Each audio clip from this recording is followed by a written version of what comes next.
Right to safety, right to consumer education, right to redressal. ನಾನು ಹೇಳಿದ್ನಲ್ಲ, ಗ್ರಾಹಕ ವೇದಿಕೆ ಇರೋದು ಒಂದೇ ಮಾತು.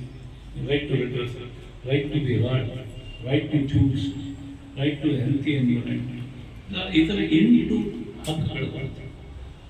ಆ ಹಕ್ಕುಗಳನ್ನು ಪ್ರೊಟೆಕ್ಷನ್ ಮಾಡೋದು ಇದರಲ್ಲಿ. ಇನ್ನೊಂದು ಗಮನ ಹರಿಸುವಾದಂಥ ಕಾಯ್ದೆಯಲ್ಲಿ ಬಂದಿದ್ದೆ, ಚಾಪ್ಟರ್ 2 ದಿ ಕನ್ಸ್ಯೂಮರ್ ಪ್ರೊಟೆಕ್ಷನ್ ಆ್ಯಕ್ಟಲ್ಲಿ ಪ್ರಮುಖ ಇದು ಕೊಡೋದು. ಈಗ ನನಗೆ ವೈಯಕ್ತಿಕವಾಗಿ ಯಾವುದೇ ದೂರಾಗಲಿ ಸಮಸ್ಯೆಗಳಾಗಲಿ ಇಲ್ಲ, ನಾನು ಅದರ ಅನ್ವಯಿಸಲ್ವ ಇಲ್ಲ. ಅವರುಗಳಿಗೆ ಈ ಕನ್ಸ್ಯೂಮರ್ಸ್ ಏನಿದೆ, ಗ್ರಾಹಕರು ಅಂತ ಒಂದು ಗುಂಪು, ಅವ್ರನ್ನ ಕ್ಲಾಸ್, ಆ ಕ್ಲಾಸ್ ಈ ಕನ್ಸ್ಯೂಮರ್ ಗ್ರೂಪ್ಗೆ ರೆಪ್ರೆಸೆಂಟ್ ಮಾಡಲಿಕ್ಕೆ ಗ್ರಾಹಕ ಸಂಘಟನೆಗಳು, ಸ್ವಯಂ ಸೇವಾ, ರಾಜಕೀಯ